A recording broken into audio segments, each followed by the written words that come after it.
कल मेरी एक ऑटो ड्राइवर से बात हो रही थी और बातचीत में पता चला कि वो दिन का करीब करीब 1,000-1,200 रुपये तक कमाता है। दैट मीन्स महीने का 30-32 हज़ार रुपये।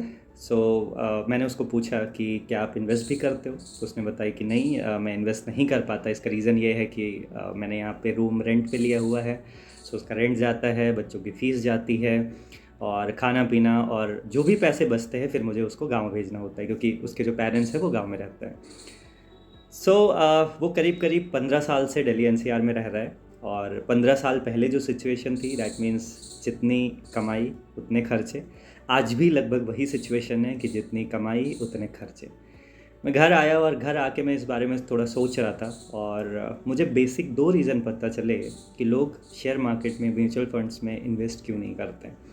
पहला रीज़न तो ये है कि दे आर नॉट अवेयर कि शेयर मार्केट है क्या, म्यूचुअल फंड है क्या, एसआईपी करते कैसे हैं, क्या कौन सा ऐसे प्लेटफॉर्म है। और दूसरा रीज़न है जिनको ये सब पता है कि एसआईपी क्या होती है, शेयर मार्केट क्या होता है, म्यूचुअल फंड क्या होता है, और उसके बाद वो इन्वेस्टमेंट नहीं करते जस्ट बिकॉज उनको डर लगता है। आज हम पहले रीज़न पे नहीं बात करेंगे, हम आगे कभी बात करने वाले हैं उसके बारे में। आज हम सेकंड रीज़न पे बात करने वाले हैं कि लोगों को डर क्यों लगता है। सो जनरली लोगों को जो डर लगता है वो ये होता है कि अगर हम इस कंपनी में पैसा लगाते हैं और वो कंपनी डूब गई तो क्या होगा। दूसरा डर ये हो सकता है कि क्या शेयर मार्केट ही कभी ख़त्म हो सकती है पूरी, और उसके साथ साथ मेरा पैसा ही ख़त्म हो जाएगा। आइए देखते हैं कि इस डर में दम कितना है। तो पिछले 25 सालों का अगर हम भारत के शेयर मार्केट का हिसाब किताब करें तो हमें थोड़ा बहुत समझ में आएगा। पिछले 25 सालों में जो मेजर क्रैश हुए हैं मार्केट में वो कौन से हुए हैं। मोटा मोटा 3 क्रैश हुआ है, मेजर क्रैश। और मेजर क्रैश हम उसको कंसीडर कर रहे हैं जो 34-35% से ऊपर के क्रैश आए हैं। 3 ऐसे क्रैश हुए हैं। पहला क्रैश हुआ था 2000 में, जो .com बबल की वजह से हुआ था। इसमें 49% के आसपास मार्केट क्रैश हुई थी।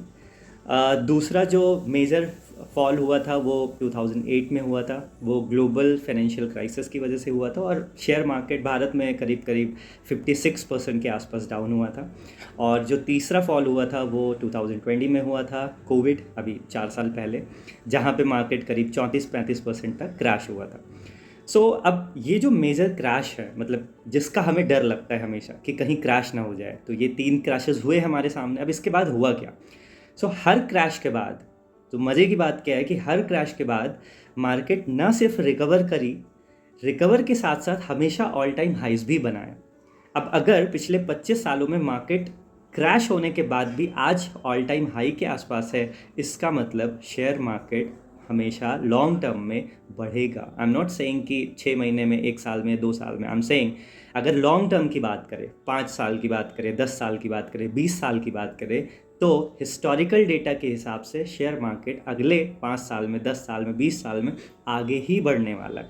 अब शेयर मार्केट बनता किससे, अगर हम ये समझ जाएंगे तो फिर हमें शेयर मार्केट से डर लगना थोड़ा कम हो जाएगा। अगर मोटे तौर पे देखा जाए कि शेयर मार्केट बनता किससे है, तो शेयर मार्केट उससे बनता है, उन बैंक से बनता है जहाँ पे हम भरोसा करते हैं, ट्रस्ट करते हैं और अपना अकाउंट खुलवाते हैं, अपना जो हार्ड अर्न मनी है वहाँ पे डालते हैं।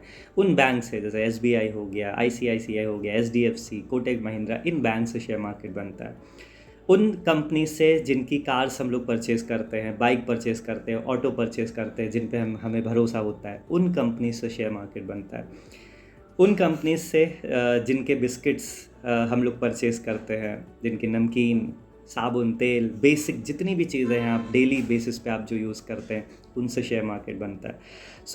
सवाल ये है कि अगर हम इन कंपनीज़ पे भरोसा करते हैं डेली बेसिस पे, तो क्या शेयर मार्केट पे नहीं कर सकते हैं।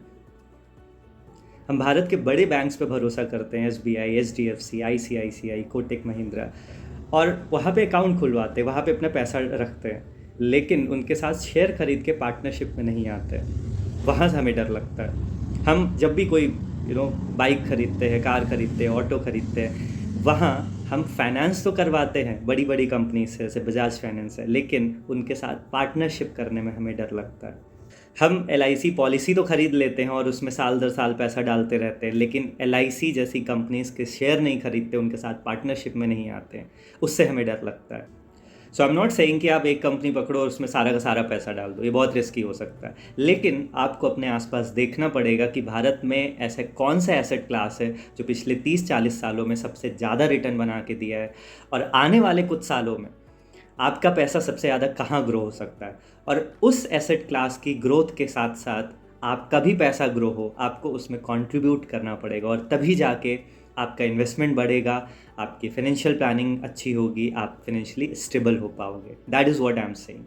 सो अगर उस ऑटो ड्राइवर ने ये सारी चीज़ें समझ के अपनी एक SIP 15 साल पहले शुरू की होती, और आई एम नॉट सेइंग कि वो एक स्टॉक में डालता, आई एम सेइंग कि वो निफ्टी 50 इंडेक्स में डालता। निफ्टी 50 इंडेक्स क्या होता है? भारत की जो टॉप 50 कंपनीज़ हैं उनका एक बकेट होता है, जो पिछले 25 सालों में करीब करीब 14-15% के ऑन एन एवरेज CAGR से ग्रो किया है।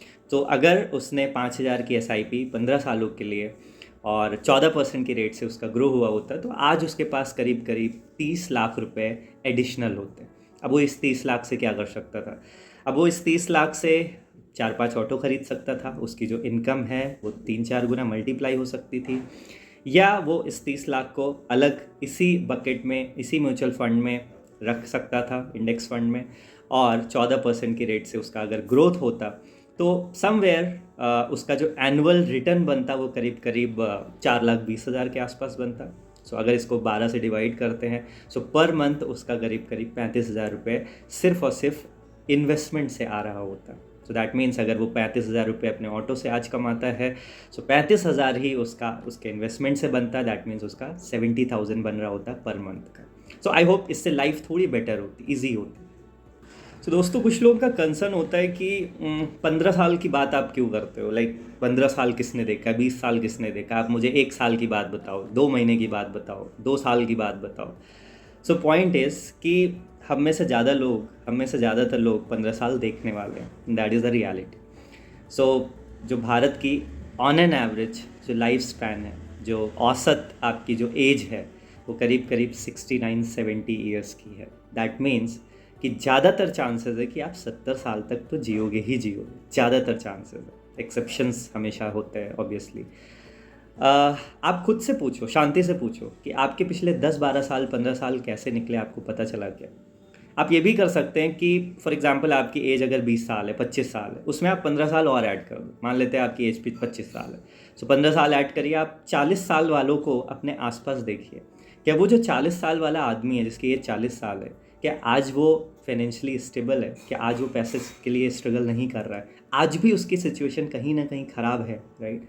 सो पॉइंट इज़ कि अगर आप आज शुरू करोगे तो हो सकता है 10 साल, 12 साल और 15 साल के बाद आपकी सिचुएशन बहुत बेटर होगी आज जो आपके आसपास लोग हैं उनसे।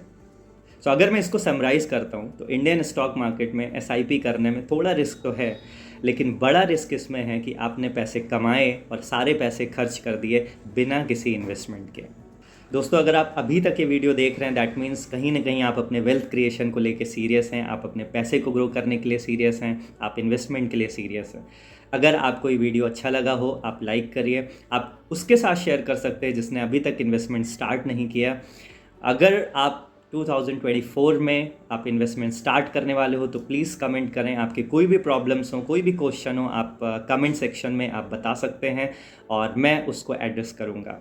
तब तक के लिए गुड बाय, मिलते हैं अगले वीडियो में। Thank you.